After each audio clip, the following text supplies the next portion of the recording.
군인이 수갑을 차고 차에서 끌려 나온다. 계급장을 보니 별이 3개나 되는 장군이다. 더군다나 대한민국 최정예 부대의 특전사령관이다. 전쟁이 발발하면 이 부대는 북한 적진 깊숙이 침투하여 전쟁의 승패를 가를 핵심 임무를 수행한다. 그런데 왜 갑자기 수갑을 차고 보승줄에 묶여 포로처럼 나왔을까? 순식간에 군대가 초토화되었다.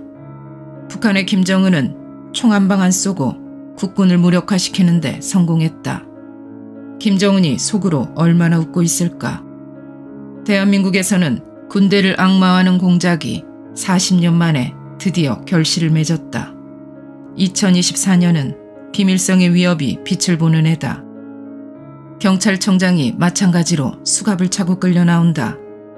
경찰의 수장인 경찰청장이 자신의 수족인 경찰에 의해 구속된 것이다. 국가 치안이 마비 상태에 이르렀다. 이제 마음대로 간첩이 활개쳐도 되는 세상이 되었다. 아니, 간첩을 더 이상 내려보내지 않아도 된다. 대한민국 경찰과 군대가 스스로 무너졌기 때문이다.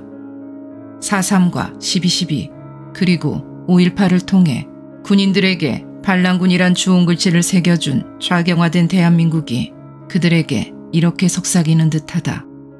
대한민국을 위해 일한다면 당신들은 반란군이다. 대통령이 탄핵 소추되고 직무가 정지되었다. 박근혜 대통령에 이어서 2번째이다. 왜 유독 국힘당에서만 자신들이 배출한 대통령을 이렇게 쫓아내는 것이 일상화되었을까? 그것도 민주당과 야합해서 말이다. 국힘당이 자유민주주의를 대변하는 정당이 아닌 것은 주지의 사실이지만 이제는 이를 만천하에 다시 한번 확인시켜 주었다. 국힘당은 민주당의 이중대 역할을 아주 충실하게 하고 있다. 왜 대통령만 탄핵해야 할까? 민주당의 이재명 대표는 악질 범죄자의 전형이다. 게다가 무슨 힘이 있는지 재판을 기피하고 고의로 지연시킨다. 그런 인물이 어떻게 공당의 대표가 될 수 있단 말인가? 이런 국회의원은 국회에서 영구 제명시켜야 제대로 된 국회가 아닐까? 국회가 제정신이 아니다.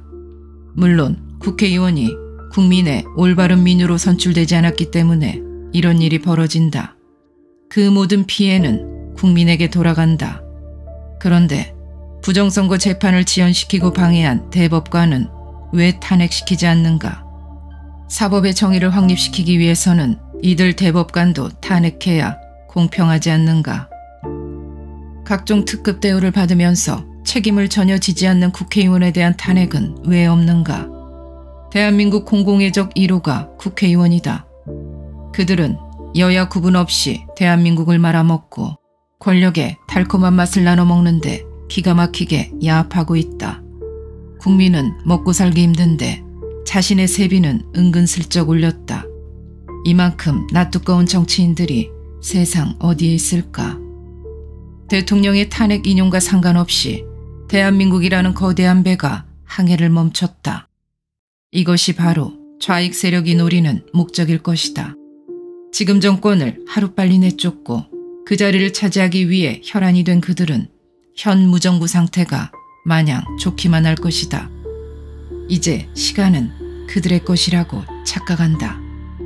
탄핵으로 멈춘 대한민국의 퇴보는 돌이킬 수 없는 일이 된 것일까? 법무장관, 행안부 장관, 방송통신위원회 위원장, 검사 등에 대한 탄핵이 추진되었다.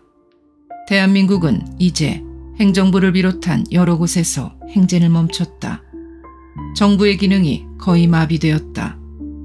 거짓 선동으로 가득 찬 방송과 신문들은 언론의 기능을 상실한 지 오래다. 탄핵의 여론몰이하고 진작에 감옥에 가고도 남을 이재명 민주당 대표를 차기 대선 후보 1위라고 경쟁적으로 선동하고 있다.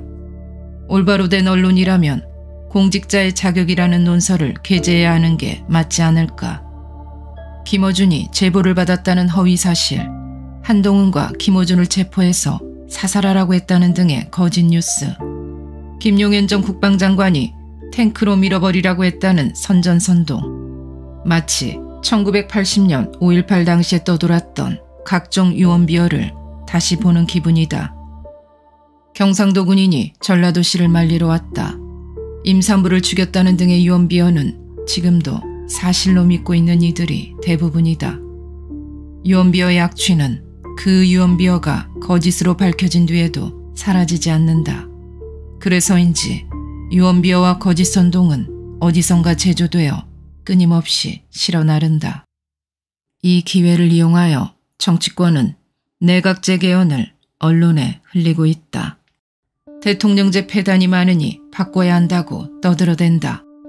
입법기관인 국회가 지금도 제왕 노릇을 하고 있는데 내각제가 된다면 대한민국은 희망이 영원히 사라지게 된다. 이미 우리나라는 4.19 이후에 내각제를 시도했다가 실패한 경험이 있다. 저들의 진짜 개헌 목적은 국민이 직접 뽑은 대통령제보다는 다수당에서 총리를 뽑는 내각제가 권력을 영구 보유하는 데 용이하기 때문일 것이다. 이제 국민이 실시하는 선거는 의미가 없어지게 된다. 왜 이렇게 불행한 일이 대한민국에서 반복되는가? 그 해결책은 없는가?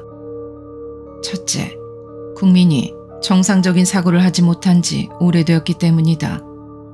방송에서 쏟아져 나오는 편향된 거짓 뉴스를 그대로 받아들인다. 주입되는 왜곡된 역사관과 교육이 자유 대한민국을 부정하는 세대를 만들어낸 것이다. 둘째, 부정선거를 뿌리 뽑지 않고는 그 어떤 것도 백해무익이다.